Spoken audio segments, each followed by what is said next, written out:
If you use Desmos in the SAT, you can solve almost any system using regressions, calculate percentages and exponentials, use tables to get equations, and solve any hard problem in about 30-ish seconds, and so much more. The first problem, right here, needs us to find S by first finding R, so this would take a while on pen and paper, but Desmos has a nifty regression tool. You may have seen in your stats class what a linear regression is. You take a table's data like this, then use the tilde symbol to make a line fitting that data. You type y sub 1 tilde mx sub 1 plus b, and that'll give you the right m and b, but you could do this with any system of equations you want. So why not just replace it with the problem system? Just clear out the y1 since it's only one variable, then plug in the system from the problem using x sub 1 instead of x, and use a tilde instead of the equal sign, and then you'll get your answer. You can see me typing it out here, using the tilde symbol, and then it'll give us an equation for r and s, and then we have our answer. We have r equals 3 and s equals 403, I think. The next one is a little simpler, but it shows you Desmos has different ways to solve things. You can either use the slider feature and just move the line around until you get the right point, but if it's a decimal, this will be weird. So we have the point 728, and then we just move b around until we get the right value for the line to cross with the point.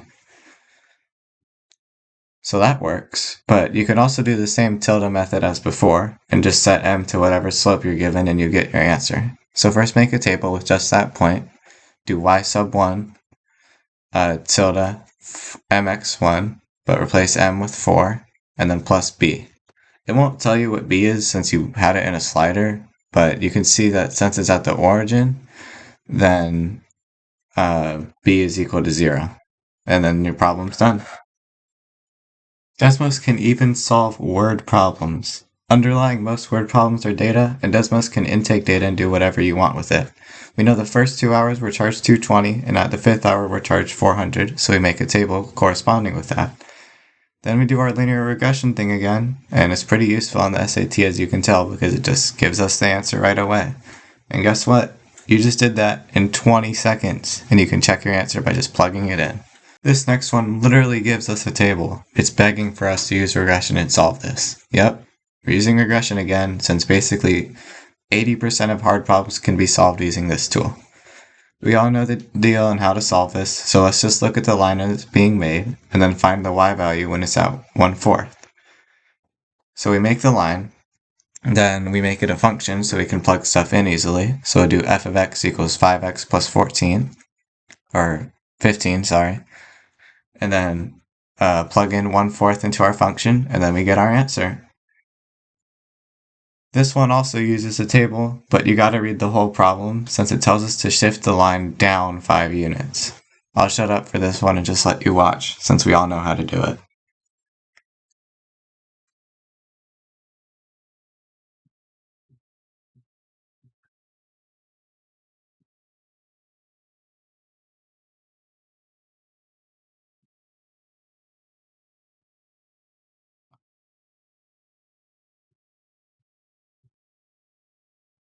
However, we run into a problem when we try to find the number where we have an x-intercept.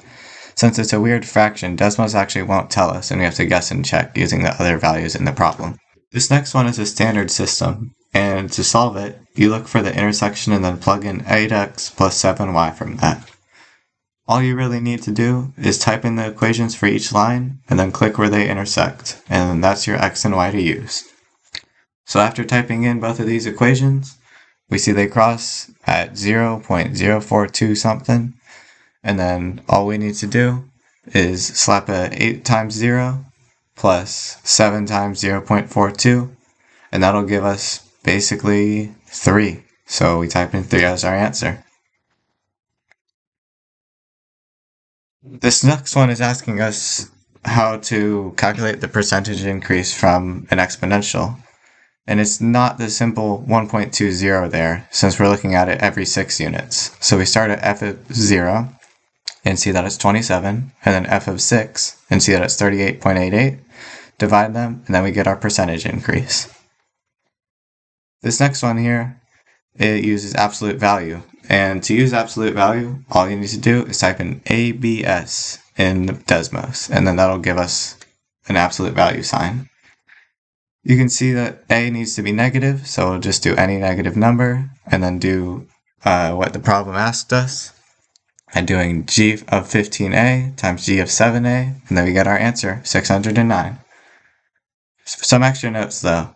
If you're doing problems with statistics, type in mean 1, 2, 3 or your data set, and it tells you whatever it is. It works for mode, median, and range too. And for geometry and TIG, use Desmos for Pythagorean theorem and checking your work. And then if you forgot how to use Desmos, don't use it because you're going to mess up. Thank you for watching.